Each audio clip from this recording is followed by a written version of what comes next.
이 시간 은혜 받으실 하나님의 말씀은 구약 성경 호세아 10장 12절 말씀입니다. 호세아 10장 12절 말씀을 다 같이 합독하시겠습니다. 너희가 자기를 위하여 공의를 심고 인애를 거두라. 너희 묵은 땅을 기경하라. 지금이 곧 야훼를 찾을 때니 마침내 야훼께서 오사 공의를 비처럼 너희에게 내리시리라. 아멘. 만민이 기도하는 집에 우리 하나님이 기도 듣기 위해서 와 계십니다.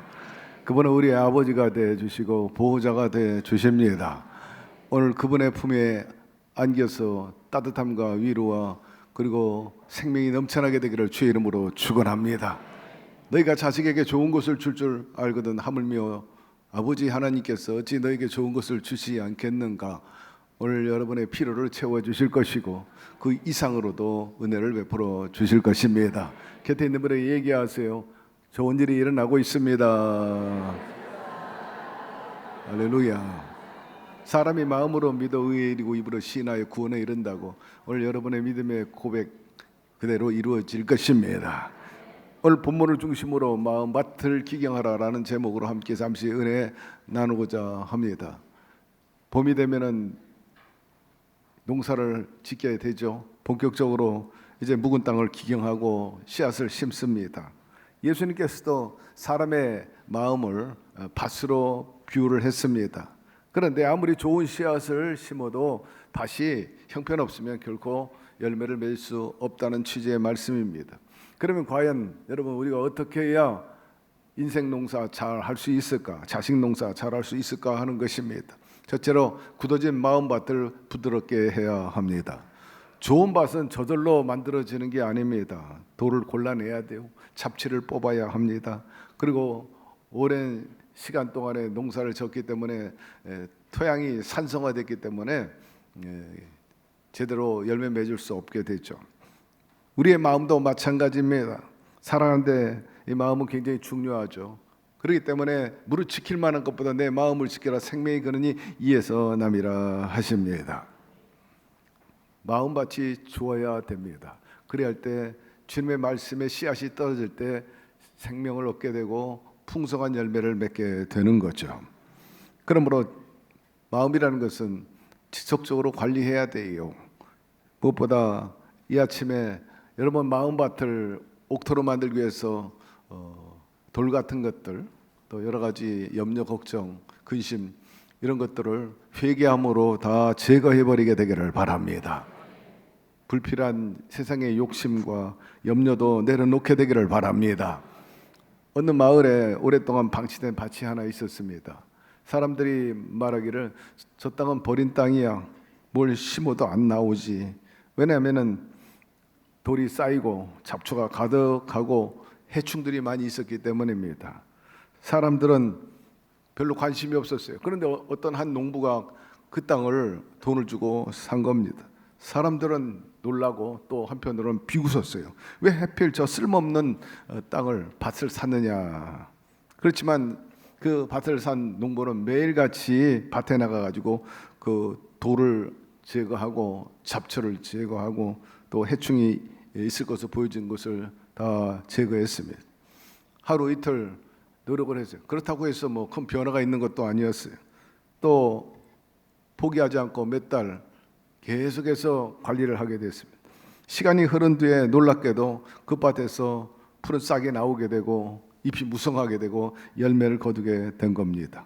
마을 사람들은 깜짝 놀랐어요. 당시 어떻게 했길래 이렇게 몹쓸 땅에서 풍년을 이루었냐 말합니다. 농부가 그들에게 말하기를 본래 밭이 나쁜 게 아닙니다. 돌보지 않고 가꾸지 않았기 때문에 그런 것이지 잘 돌보고 가꿔 보세요. 풍년을 가져다 줍니다. 우리의 마음도 마찬가지입니다. 여러분 안에 상처나 죄의식이 있나요? 돌처럼 쌓여 있습니까? 제거해 버리게 되기를 바라고 염려, 욕심, 잡초처럼 자란다 할지라도 그것 또한 방치하지 말고 여러분 제거해서 여러분의 그 마음밭이 산성되지 말고 중화되기를 바라고 그게 무엇을 심든지 그대로 거두는 역사가 있기를 바랍니다. 특히 마음과 그 생각 속에 시기나 분노 같은 것을 갖고 있으면 안 되잖아요. 주님께서 오늘도 우리를 새롭게 하시기를 원해요. 새 마음을 주시고 부드러운 마음으로 바꾸신다고 약속하고 계신데 지금 여러분의 마음밭이 어떤 상태인지 모르겠어요. 한번 기억하게 되기를 바라고 생각해 보기를 바라고 혹이라도 황폐한 밭이라면은 기경하시기를 바랍니다. 성경 말씀에 오직 성령과 말씀으로 마음을 새롭게 해서 변화를 받아 하나님 기뻐하시고 온전한 뜻을 이루어 나가는 영광을 돌리고 축복의 산 제물이 되는 너희들이 되라고 권면하고 있는데 오늘 그런 역사가 있게 되기를 주의 이름으로 축원합니다. 두 번째, 강박한 마음의 고랑을 파야 합니다. 예수님께서 강박한 마음을 길가밭에 비유하셨어요. 길가밭이란 사람이 많이 다니기 때문에 굳어지잖아요. 반들반들합니다. 딱딱해진 땅입니다. 이 굳어진 땅에다가 씨앗을 심어야 소용이 없어요. 도로에다가 씨앗을 뿌리고 심었다 한들 들어가지도 않고 뿌리 못 내리니까 결국 새들이 와가지고 다 쪼아 먹어버리고 마는 거죠. 마치 마귀가 우리 마음밭이 이 딱딱한 밭, 길가밭처럼 돼 있으면요 열매 맺지 못하고 마귀가 다 쪼아 먹어버리고 마는 것입니다. 여러분의 마음이 옥토가 돼가지고 오늘도 하나님 말씀이 여러분들에게 뿌려질 때 깊이 뿌리게 내리게 되기를 바라고 줄기가 나오고 잎이 피고 견실한 열매를 맺게 되기를 바랍니다. 딱딱하고 굳어진 마음에는 결코 이런 생산성이 없고 열매가 나오지 않게 되고 그냥 구경만 하고 예식만 하고 나옵니다.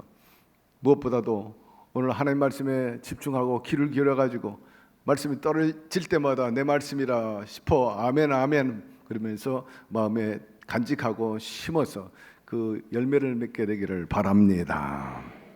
교만한 또 완악한 마음에 고랑을 파야 되는 것입니다. 특히 잘못된 고정관념을 갈아엎어야 합니다. 농부가 밭을 갈고 돈을 제거하고 잡초를 뽑듯이 우리 마음속에 있는 아주 그릇된 지식, 그릇된 사고방식, 그 가치관을 다 뽑아버려야 됩니다. 21세기는 변화의 시대요, 경쟁력의 시대요, 도전의 시대라 그렇게 말합니다. 환경도 변하고 정치도 변하고 사상도 변화되고 문화도 변하고 국제관계도 변하고 대표적으로 가족 구조가 변화돼요. 대가족 중심이 핵가족이 되고 이제는 1인 가구 중심이 돼가지고 그렇게 집을 많이 지어도 여전히 부족하대. 이유는 다름 아니라 바로 1인 가족이 점점 늘어나고 있기 때문입니다. 옛날은 결혼, 출산이 필수였는데 지금은 선택이 돼버리고 말았어요. 비혼, 딩크족 증가하고 있어요.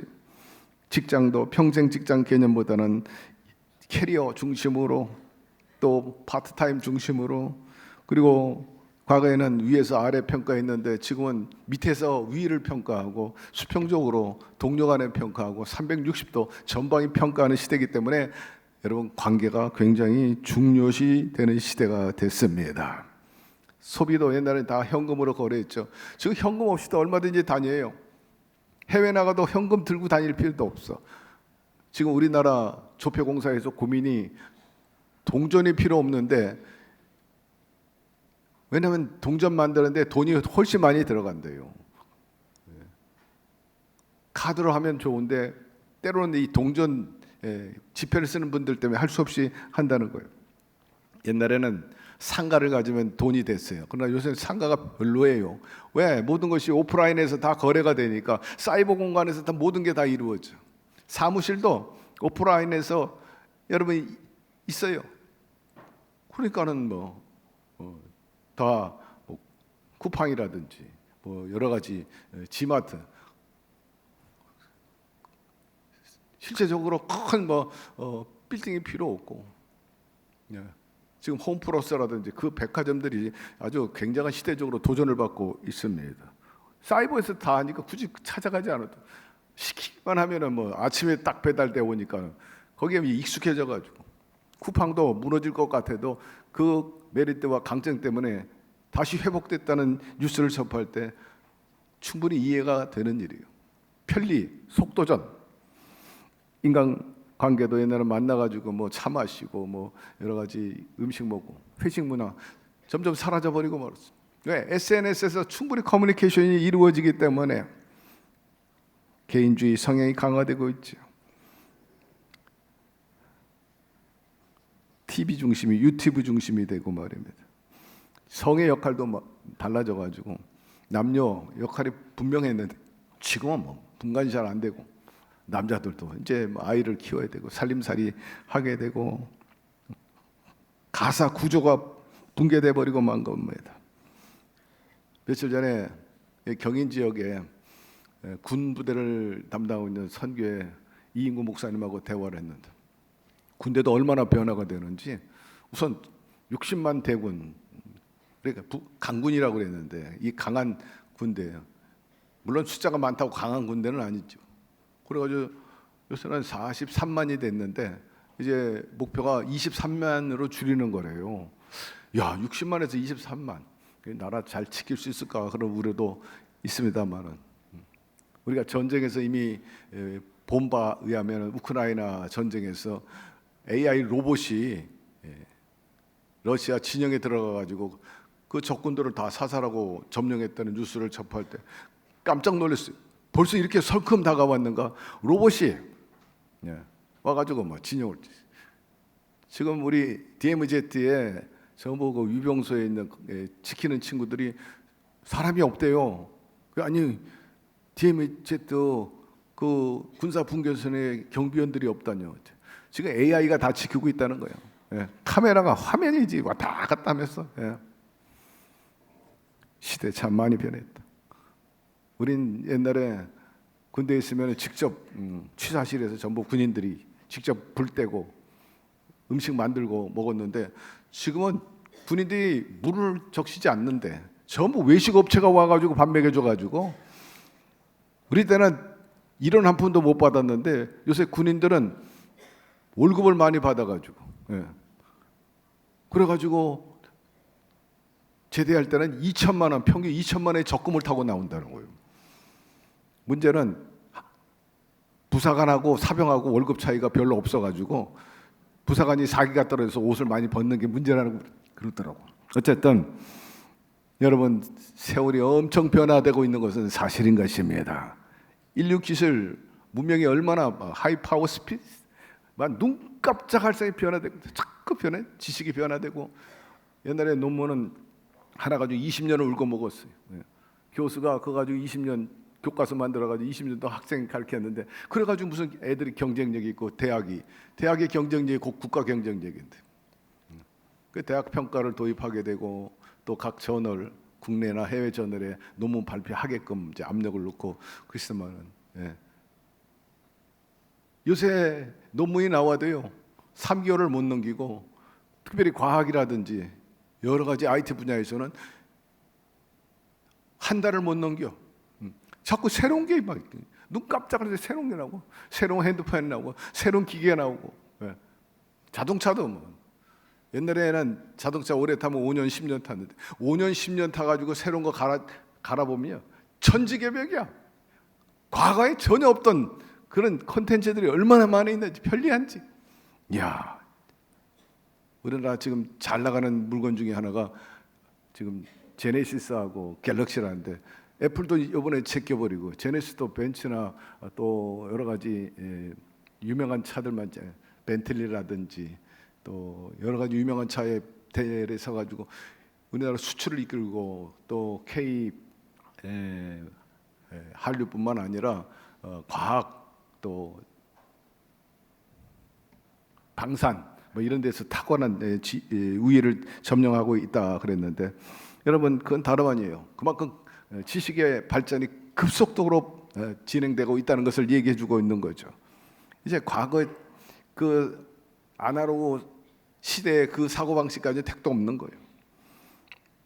기계가 전기 시대가 되고 인간의 노동이 이제 기계가 대신하듯 그 외에도 전기나 전신 전화, 소위 통신의 변화, 공장의 자동화, 그리고 정보 전달 그 정확성 같은 거 말입니다. 트랜지스터 발명했는데 그때는 라디오가 얼마나 컸는지요. 지금은 소형으로 나오고 지금은 라디오도 없어요. 휴대용도. 컴퓨터가 시작하게 되고 컴퓨터가 1985년쯤 이제 나오기 시작했는데 286이 386, 386이 486이 되고 그 다음에는 펜티엄 나오는데 제가 처음에 언론사에 갔을 때 출입하기를 상공회의소에 출입을 했어요. 증권회사에 증권거래소에. 그때 컴퓨터 보니까요 집채만 해요. 한 이만합니다. 얼마나 큰지 컴퓨터 한 대가. 용량이나 그 속도는 형편없어. 지금의 뭐 컴퓨터하고 비교도 안 돼요. 그 나중에 컴퓨터 나오다 보니까 1988년대에 제가 386을 샀는데 그때 돈으로 한 170만 원이니까 컸죠. 지금도 적은 게 아닌데 지금 훨씬 싸지. 근데 6개월 지나니까 486이 나오는 거예요. 근데 또 586 나오고 얼마인데? 그때만 해도 그렇게 속도가 빨랐어. 쭉쭉쭉쭉 나가는데요. 정신없어. 따라가기도 힘들어. 핸드폰도 여러분 갖고 있지만 얼마나 100% 활용하고 있는지 모르겠어요. 너무나 다양하게 말입니다. 컴퓨터가 퍼스널 컴퓨터가 그 집체 많은 게 소형화돼가지고 지금은 핸드폰. 옛날에 텔레비전이 매스미디어의 총화인데 지금은 매스미디어의 총화는요 핸드폰이야 핸드폰. 여기에 다 들어가 있어. 참으로 놀라운 발전. 거기다가 이제 AI까지 나왔으니 말입니다. 생각하는 기계. 요새 AI 안 쓰는 사람이 거의 없겠지만 제가 가끔 이제 정보를 찾기 위해서 이용합니다. 정보를 얼마나 제공을 잘 해주는지. 근데 어느 날은 제가 AI한테 이것 좀 알아봐라 했더니 죄송하지만 저 모르는데요 그래요. AI가 모르는 게 있냐? 그랬더니 모른대요. 그러면서 놀라운 것은 나에게 말하기를 가르쳐 주세요 그래요. 실제적으로 그래요. 아니 너 맞는 거 아니야? 다 아니야. 아니요 이건 모르는데요. 이거는 이런 거야 그랬더니 아유 감사합니다. 제가 다음에 써먹겠습니다. 다른 사람이 이런 질문을 할 때 이것에 대해서 제가 답변하겠습니다. 계속 지식을 축적하는 거야. AI가 학습을 계속하고 있는 거야. 여러분 공부하시기를 바랍니다. AI한테 뒤져 못 이겨. 왜? 방대야. 어마어마한 저장을 갖고 있기 때문에. 그러나 제가 하나 느낀 거는 AI를 100% 믿으면 안 되겠구나. 정보를 제공하는 사람, 입력시켜주는 주 인물들이 잘못된 또 오보, 그 지식을 AI에게 가르쳐주면 AI는 그대로 학습받아가지고 그대로 제공하기 때문에 100%다 맞을 수 없다는 것도 참고적으로 알아야 되겠다 하는 것을 제가 깨달았습니다. 요새는 AI가 뭐 114라든지 뭐 기업에 뭐 물으면 AI가 다 답변하잖아요. 고객 응대하지 않습니까? 뿐만 아니라 뭐 번역뿐만 아니라 카피, 기존 초안 제작이라든지 우리가 디자인할 때도 쫙 AI가 다 해제끼는 거예요. 우리 아프리카 동영상 또 필리핀 동양할 때 옛날 우리가 앵커가 다 있었어요. 지금은 AI가 얼마나 이쁜지 몰라. 여기 여러분 보는 그 AI에 나오는 사회자는 전부 AI예요. 우리 방송팀이 만들어낸 거예요. 유튜브에 보면 여러 가지 프로그램이 나오잖아요.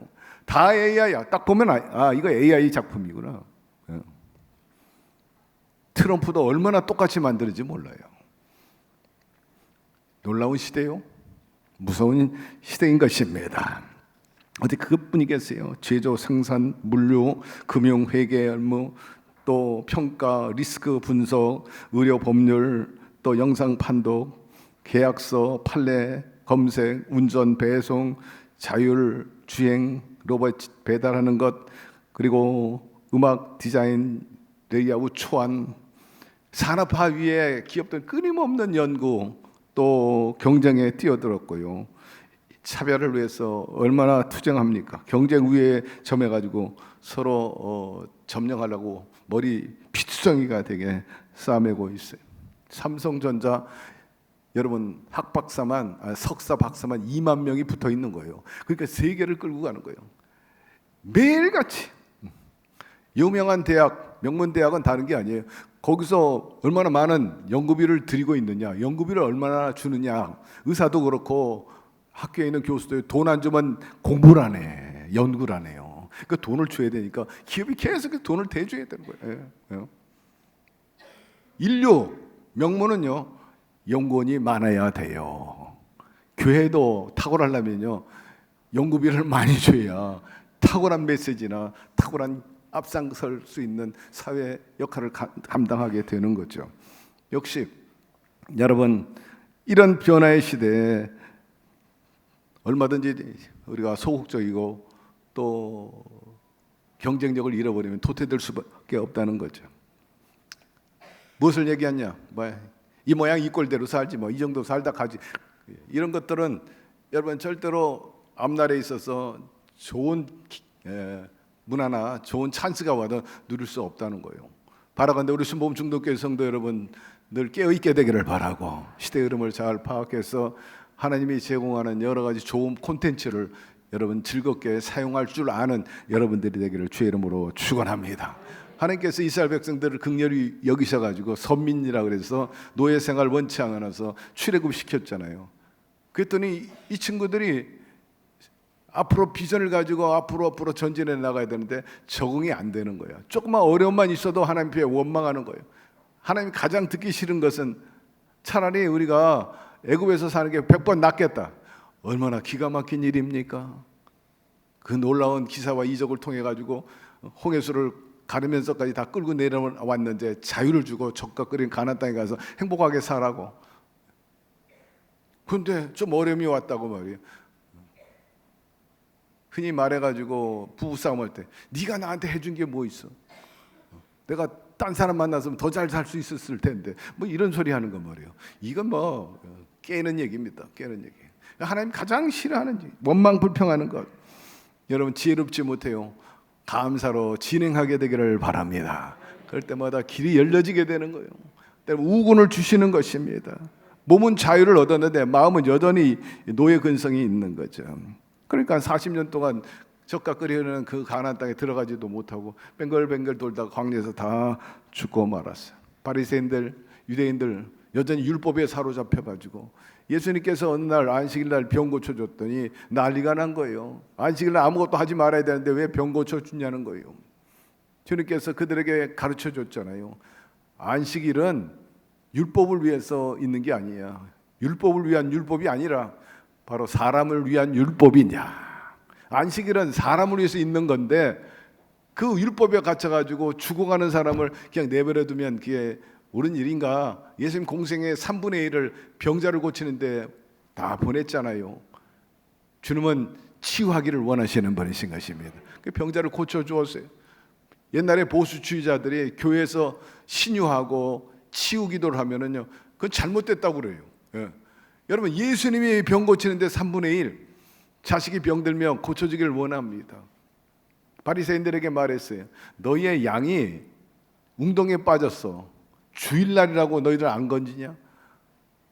바리새인들은 양이 웅덩이에 빠졌으니까 자기 양이라고 건져. 하물며 사람이 죽어가는데 또 얼음쳐 있는데 치유해 주셨는데 그거 가지고 시비한다는 것은 잘못된 거죠. 여러분 우리 주님은 지금 와 계십니다. 여러분의 마음의 병, 육체의 병, 생활의 병을 고쳐주십니다. 티베라 들판에서 많은 사람들이 사모해가지고 나와 말씀을 듣고 은혜 받았습니다. 늘 주님께서는요 형이장학적인 천국의 말씀만 전하는 게 아니에요. 우리 실제적으로 삶의 필요를 위해서도 채워주시는 분임을 여기서 여실히 보여주고 있어요. 그 많은 사람들에게 먹을 걸 주라 하니까 안 된다는 거예요. 빌립부터 돈도 없고 떡 살 것도 없고 그런 명령은 여기서 안 통합니다. 접어주세요. 부정적인 겁니다. 고정관념 어디서 여기서. 그러나 여러분 주님께서는 없는 것도 있게 하시는 분이십니다. 우리 주님이 원하시면 불가능해요. 말씀해 보니까 시험하고자 이렇게 말씀합니다. 어떻게 나오나 한번 보자. 제대로 믿음이 있느냐 없느냐. 여러분의 상식과 고정관념 그 지식으로 주님 앞에 서지 말고 오직 주님을 믿고 여러분 불가능을 가능케 하는 그분의 역사를 기대하며 나오게 되기를 바랍니다. 음악의 거장 베토벤입니다. 그는 삶의 환경이 너무나 어려웠어요. 아버지가 술주정뱅이라 제대로 가정을 돌보지 않았고 그 가운데 고생하는 어머니가 일찍 돌아갔고 20대 가장으로 어린 동생을 돌보는데 참으로 힘들었죠. 20대 때 조금 이제 이름이 알려지게 될 때 청천벽력, 귀가 안 들리는 거예요. 청각을 잃어버렸습니다. 그러다 보니까 도와줄 수 있는 여인도 없어. 독신 생활을 합니다. 너무나 힘들어. 그런 자살을 꿈꾸게 되죠. 그러나 베토벤은 생각을 고쳐 먹습니다. 하나님이 나를 도와주시면 하나님이 주신 내 사명 감당할 수 있도록 내 길을 열어주시고 살려주실 겁니다. 그 믿음의 결심을 하게 되고 그 가혹한 자기 운명을 갈아엎어버립니다. 나는 내 운명에 도전하고 싶다. 그런 정신을 가지고 운명과 싸우면서 작곡에 심혈을 기울여서 나온 주옥 같은 곡이 바로 베토벤의 운명이라는 교향곡이 나오게 된 겁니다. 빠바바밤 빠바바밤 이렇게 기억하시죠? 운명을 가르 기가 막힌 음률이 나옵니다. 그 외에 전원, 비찬 인류 문화 역사의 위대한 작품을 남겼어요.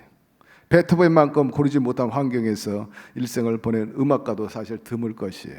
그러나 그는 오직 절대 희망과 그리고 하나님에 대한 신뢰로 그 절망과 고독을 이기고 환희로 승화시킨 인간 승리의 사람입니다. 주님께서 이런 사람을 향해서 이렇게 말씀했어요. 저희가 주를 악망하고 광채를 입었으니 그 얼굴이 영영이 부끄럽지 아니하리로다.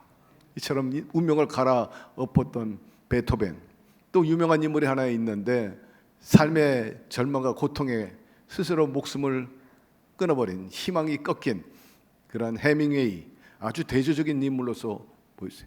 운명은 다 어려웠지만 한 사람은 희망의 꽃으로, 한 사람은 사망의 꽃으로 대조된 것을 우리가 알 수 있습니다. 사랑하는 성도 여러분, 여러분 인생 절대로 부정적이지 않습니다. 주님께서 여러분을 향해 생육하고 번성하고 충만하고 정복 다스리라는 메시지를 주신 건데 믿으시면 아멘 하시기를 바랍니다. 날마다 생육 번성 충만 정복 다스리는 반열에 향해 날마다 올라가게 되기를 바랍니다. 그러기 위해서는 내 안에 있는 엽전의식을, 패배의식을 버려야 돼요. 노예근성 버려야 돼. 나 같은 형편, 나 같은 출신, 나 같은 스펙 가지고 뭘 하겠냐. 하나님 저 기대하지 마시고 어머니 아버지 나 기대하지 말아요. 난 내 자신도 내 스스로 기대하지 않아요. 난 이렇게 살다가 그냥 끝낼랍니다. 많은 사람이 그렇게 포기하면서 사는 사람이 많고 또 스스로 소외의 길을 가는 사람도 있어. 잘못된 고정관념인 것입니다. 여러분 베토벤과 같은 그런 변화를 가져다 주는 분이 누굽니까? 바로 성령 하나님이신 것입니다. 인간의 지식과 수양으로는 불가능해요. 여러분 성령님을 환영하고 인정하고 모셔드리게 되기를 바랍니다. 반드시 절대 절망이 절대 희망으로 바뀌게 될 것이고 오늘 이 주일 아침에 여러분들에게 그런 변화의 역사가 있게 되기를 바랍니다. 기도하세요. 주여 내 안에 선물로 주시는 의지력이 일어나게 하여 주시고 의지력이 120% 발휘할 수 있게 하여 주시옵소서. 말씀 그대로 내게 능력 주시는 자 안에서 내가 모든 것을 할 수 있게 될 것입니다. 이런 믿음의 의식이 있기를 바라고 거듭 강조합니다. 여러분 이런 율법적인 관념과 불신앙의 고정관념 버리게 되기를 바랍니다. 요즘 크고 작은 도시에 가보면 실개천, 그다음 옛날에는 지저분한 악취 났던 개천들을 막 다시 깨끗한 물을 흐르게 하는 것으로 바뀌어요. 청개천, 또 우리의 저 옆곡에도 맑은 천이 흐르고 있고 얼마 전에 시청에 갔더니 시장님 브리핑을 하더라고요. 시장실에 요새는 또 옛날에 안에 보면 조직도라든지 관내 여러 가지 지도 같은 것, 그러니까 아날로그로 돼 있잖아요. 지금 입체적으로 돼 있고요.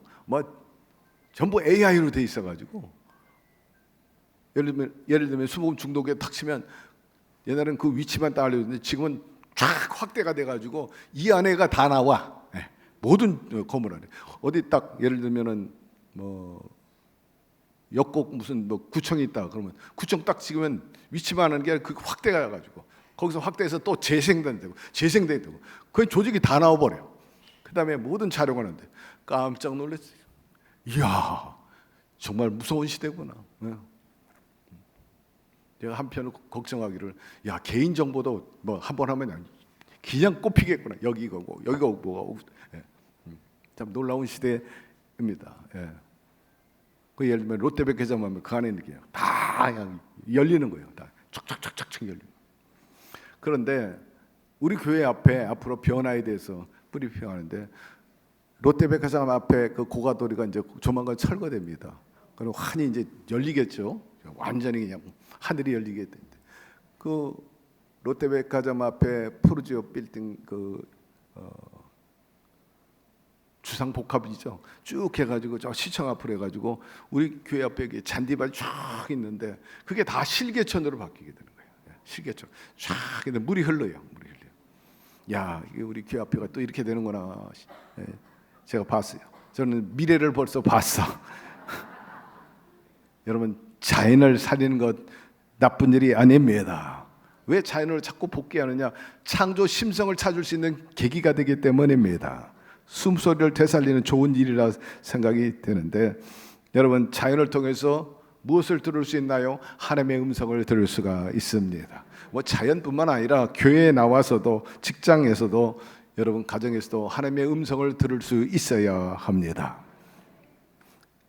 성경 사교에 보니까 완악한 이가 주님을 만난 다음에 주님의 음성을 듣고 변화돼 가지고요, 그가 하나님의 나라를 소유하게 되고 이 집에 하나님의 나라가 임했네. 변화돼 가지고 자기 재산을 가난 자에게 다 나눠주는 열매를 맺게 되었죠. 기도의 고랑을 파게 되기를 바랍니다.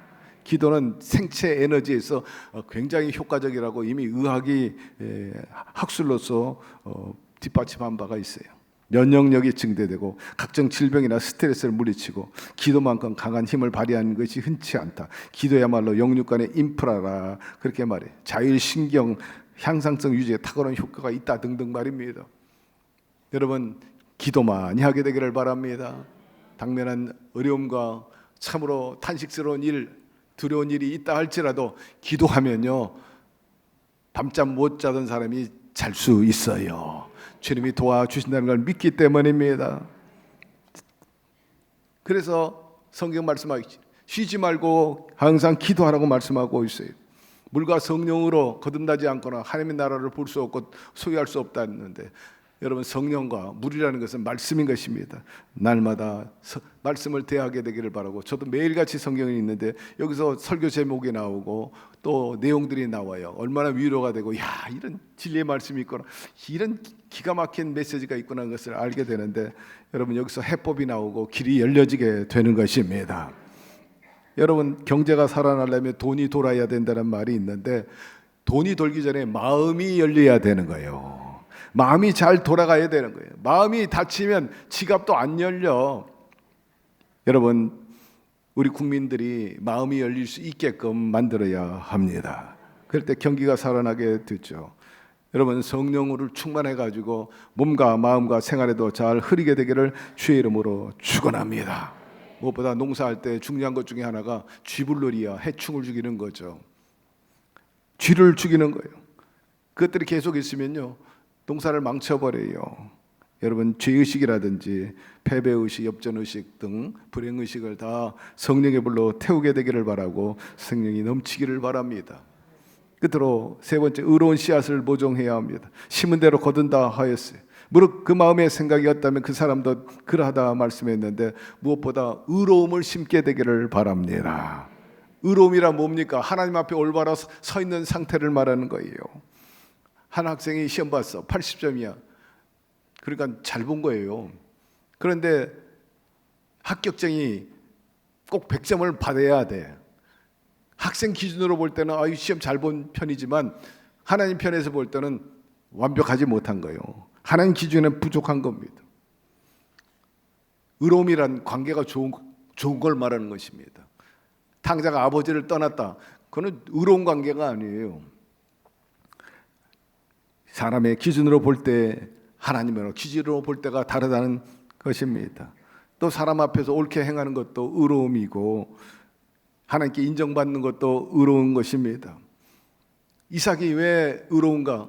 순종했기 때문입니다. 순종하는 믿음이 하나님 앞에 의롭게 여긴 거예요. 그렇기 때문에 농사를 질 때 100배의 수확을 거두지 않습니까? 여러분, 의를 심고 또 선한 것을 심게 되기를 바랍니다. 오늘 본문에 보니까 함께 읽어봅시다. 너희가 자기를 위하여 의를 심고 긍휼을 거두라. 내 야훼께서 임하사 의를 비처럼 너희에게 내리시리라 말씀하고 있어요. 여러분, 착한 일 하고 싶나요? 착한 일 하고 싶다고 착한 일 먼저 찾는 게 아니라 여러분의 마음부터 착한 마음이 들어서야 착한 일을 하는 겁니다. 히스기야는 믿음의 사람으로 대단한 사람이에요. 그 조상 다윗의 모든 행위와 같이 야훼 보시기에 정직히 행했다 하는데, 하나님께서 이 히스기야를 높이 평가하고 의롭게 본 것은 다름 아니라 그가 하나님 앞에 정직했다는 거예요.